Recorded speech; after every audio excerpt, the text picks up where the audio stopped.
What is up, YouTube? How y'all doing? Yeah. Somebody woke up, y'all. Tell me what not to do that make me do it. Can you not play your music? Hey, this one goes out to Donald Trump. I'm running after you. If I was the president, man, I'll stand on my word. After I own you. up to my mistake, let the truth be heard. Talk about them files Trump said he would release. Maybe we never seen them, cause one ain't can be you in that piece. I show the people how the whole damn White House work. Ain't gonna hide nothing in the shadows, no dirt. And if it's something I don't get, we gon' vote on that. Cause this power ain't mine, it's the people, and that's a fact. Now tell me why kids getting tossed over that border wall. 13 to the same address, don't that sound off at all? Homeland looking blind, like they don't see the sign. Folks getting fired if they speak or step out of line. We letting strangers claim folks with no ID in hand. And we wonder how the traffickers keep building their plan. But if I was president, I'd flip that script. Random house check, we just looking for the kids, man. If I was the president, the streets would have a voice. We build this thing together, every vote, every choice. I don't know it all, but I never fake the truth. I ask the people every day, what should we do? If I was the president, the streets would have a voice. We build this thing together, every vote, every choice. I don't know it all, but I never fake the truth. I ask the people every day, what should we do? I teach the laws in school from the root to the crown. So when you break one, there's no excuse when they lock you down. People think police gotta read your rights on the spot, but I break it down clear, know the law get got. Yeah, now if you voted for me, that means you share the throne. So we gon' vote on every big decision, not just my own. Tell me why this government even gotta shut down. I put the power in your hand, let the people break it down. What's up with Area 51? What they hiding in there? Tell the truth to the people, stop the secrets and fear. Somebody tell me straight what the VP really do. Do they stand there and smile? We need something brand new. And these so-called rights being flipped in the game. Now the bad guy walks free, why they help us get blamed? We gotta help people first, that's the mission I'm on. And if I don't have the answer, we gonna vote till it's gone. If I was the president, I listen before I leap. Ask the people what they want, what they hope, what they need. No more secrets in the dark, no more lies in disguise. We'll stand as one nation, no more hiding the lies. If I was the president, the streets would have a voice. We build this thing together, every vote, every choice. I don't know it all, but I never fake the truth. I ask the people every day, what should we do? If I was the president, the streets would have a voice. We build this thing together, every vote, every choice. I don't know it all, but I never fake the truth. I ask the people every day, what should we do? I would ask the people every day, what should we do? If I was the president. If I was the president, yeah. Shout out to all my enders and everybody who liked the music, y'all. Shout out to the, I was going to try to remember her name. I ain't got time for to remember the negativity. Would you please stop playing your music? We should play another one right now. Anyway. Oh, man. First of all, rest in peace to Charlie Kirk. I thought he was real great, man. These Epstein files and all this stuff. God. Trump, make up your mind, man. Trump panics as fired White House advisor leaks Epstein footage. As a fired. Yeah, you fired. Trump, God dang, Trump, go home somewhere. Trump, man, get out of here. Y'all hit that subscribe button, hit that bell. If I was the president, also I'm working on a new song, y'all. Hit that subscribe button, hit that bell. Let's check it out. MAGA is turning on Donald Trump in a way that we have never seen before. They smell the stink of death on him. They understand that Epstein is the beginning of the end for a man who is not only declining himself, but is seeing his support in every facet of MAGA wither away. Whether it's the MAGA media that can no longer defend him, Republicans in Congress turning on him, or his own supporters, Donald Trump is losing it. And he has lost one of his former White House advisors whose leak of shocking Epstein footage is blowing up this whole scandal, and Donald Trump is panicked. We're going to get into it all, but before we do, if I could quickly ask you to leave a like on this video, and if you haven't already and you enjoy our channel, to hit that subscribe button because it goes a long way in supporting our work. Now, before we get into this fired advisor who is blowing up Donald Trump's Epstein scandal, I want to start with what Adam Schiff said about the future of new revelations to come and how Republicans in the Senate are moving against Trump as well. Well, this goes to a central question about that whole interview, and that is, why didn't Todd Blanche actually bring someone familiar with the case? One of the prosecutors who had handled the case, that would know the facts, that would know when Maxwell was lying, when she was telling the truth. Now, one of those prosecutors was James Comey's daughter, who was fired from the Justice Department. But he brought no one who knew the facts and no one who could press Maxwell, test whether she's telling the truth. That, of course, was deliberate, because getting the truth from Maxwell was not the object. Getting an exonerating statement, exonerating testimony for Donald Trump was the object. And, of course, it appears that that resulted in Maxwell being transferred to this, minimum security concierge service providing institution that is not suitable for sex offenders. So on the one hand, it raises profound questions about why Blanche wasn't prepared and didn't know the facts. But more than that, it really underscores what Amanda said, and that is, we need a real investigation here. If they didn't have the emails from the estate, it's because Kash Patel didn't ask for them, didn't subpoena them, didn't want them. I think we see in these emails that are now dribbling out just why Bondi and Patel don't want to release what they already have and don't want to do the thorough investigation that was apparently never done by the government. I have so many questions for you about this trove of emails, which I'm sure you haven't read all 23,000 pages. But I know we're living in a time where what the consequences that should happen don't always happen. We obviously can't unwind and go back in time and have Todd Blanche bring someone with him. As you said, he didn't intend to do that clearly. Ghislaine Maxwell, as you said, was transferred to a more minimum security prison where she's apparently playing with puppies and taking yoga classes. What should happen? You said an investigation should happen. In normal times, obviously, she should be transferred back, right? What else should happen given these revelations from these emails that she seemed to have lied multiple times? Well, we should be doing oversight in Congress. Republicans should be helping to do that oversight to find out who made the decision to transfer her to this, sort of cushy prison. Who made that call? When I asked Kash Patel about it in the Judiciary Committee, he claimed that it was the Bureau of Prisons, and the Bureau of Prisons made that decision on their own. He knew nothing about it. The Justice Department wasn't involved somehow. That was the import of his testimony. That just doesn't pass the credibility test. So, number one, we need to do oversight in Congress. But number two, the Justice Department needs to do a real investigation. They need to release publicly what they have. These emails have already shed, I think, some significant light. I was really struck by something Donald Trump said over the summer when he acknowledged having a falling out with Epstein because Epstein was taking girls from Mar-a-Lago. And I remember asking myself, what did he think Epstein was doing with those girls? And now we see one of those emails that just came out makes reference to this when Epstein, I think, is telling Maxwell or telling someone else in those emails, well, of course he knew. That's why there was essentially this dispute over taking girls from Donald Trump or from Mar-a-Lago. So these emails are already shedding light. The White House is engaged in its usual sort of blitzkrieg of denials, but there needs to be a real investigation here, a serious investigation. Things could not be going much worse for Donald Trump.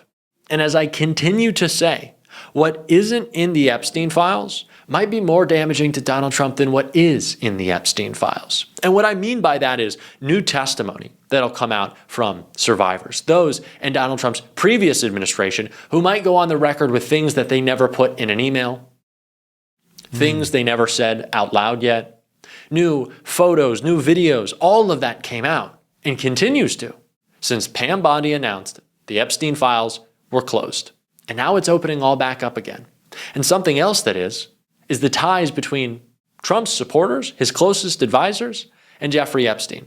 And one of them, with Steve Bannon, is causing the most problems of them all. And we can see that in this article right here.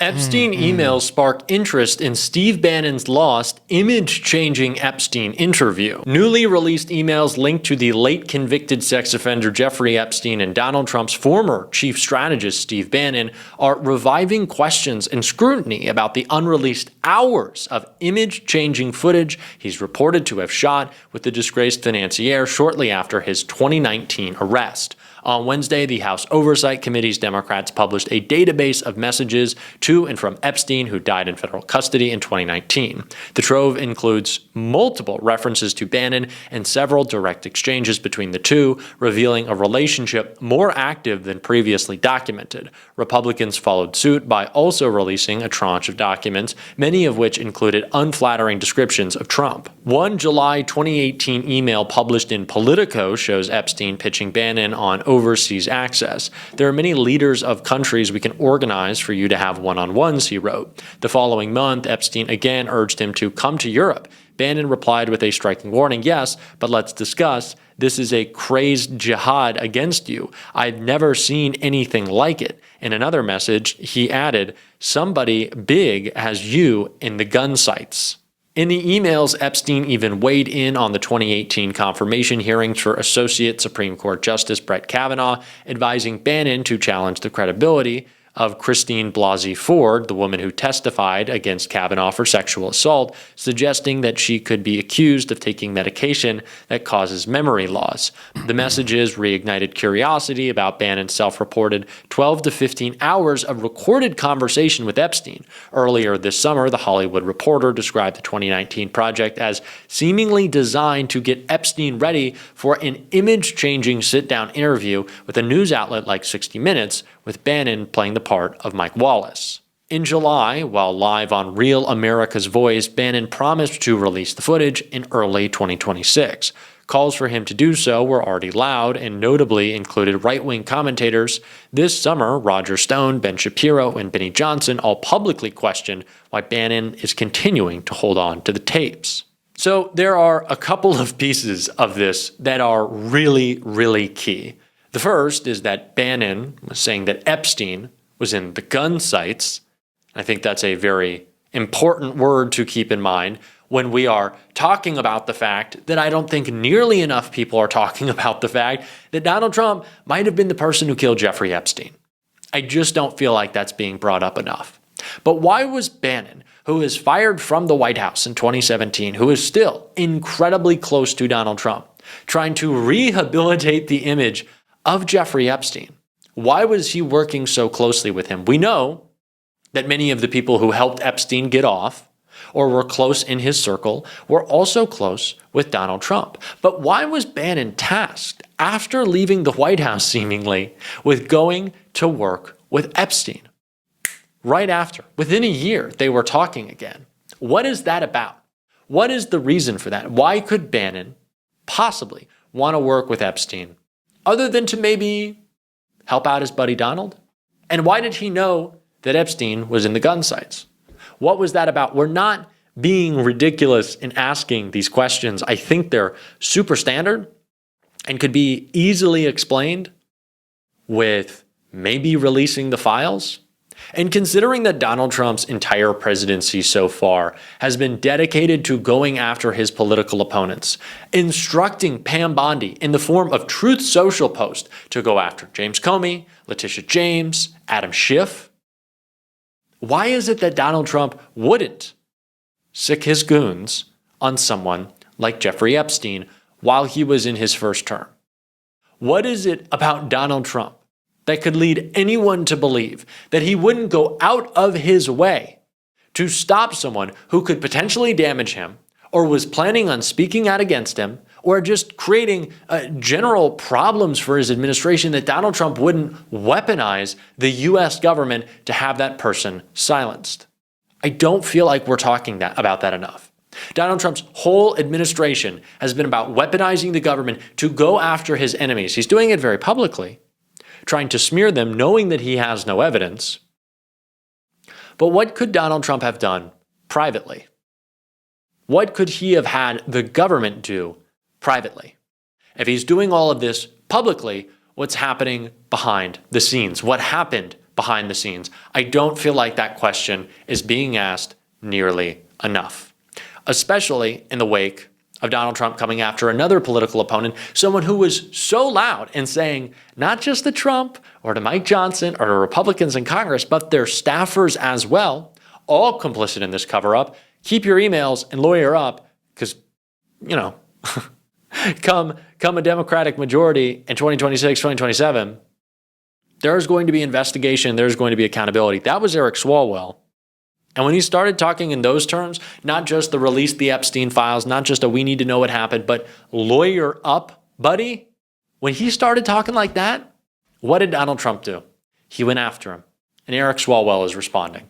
Consequences. And a year from now, we are going to win the majority. And that's what we learned last Tuesday when California voters stood up against Donald Trump. And when we're in the majority, we will have subpoena power and accountability will happen. So Bill Pulte and any other lawless official who is carrying out these political prosecutions on behalf of Donald Trump, they should familiarize themselves with the Judiciary Committee room, because they're going to be spending a lot of time there answering questions. And I sure hope everything they did was above board.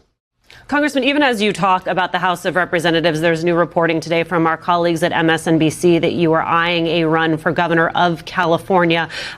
Does the timing of the president's legal actions against you change your thinking? And do you believe he is more concerned about you as a sitting member of Congress or as a candidate for governor of California?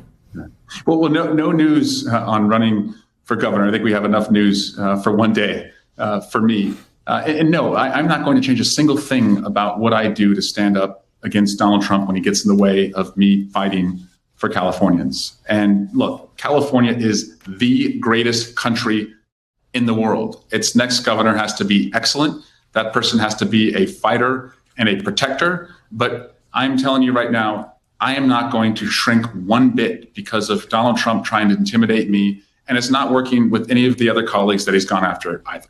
I don't think that all these pieces of the puzzle are all that distant or difficult to put together. I think it's all pretty simple. And I think the weaponization of the government against Trump's opponents really needs to be considered in the context of Epstein. We're going to keep asking those questions on this show. And if you want to support that, as always, you can hit that subscribe button, leave a like on this video. If you stuck around at the end, drop a blue heart in the comments. A blue heart, hot dang. Hey, that's pretty cool, man. Pretty interesting, man. Just like my man Ticket say, man, I don't trust none of them, man. I'm not into that politics. I think y'all are some shady people. It's a shady negative team of people versus another shady negative team of people. They do different type of shade and different type of negativity over here. You know, I don't like none of it. I don't like none of it, man. I want to help as many people. If I had $1 million, I think I'd give more than half of it away, man. Yeah, I'm still giving money away. She sleep, y'all, so she don't hear it. But she gonna see the replay. Hey, y'all take it light, take it slow. Tell them Uncle Mike told you so. Peace out.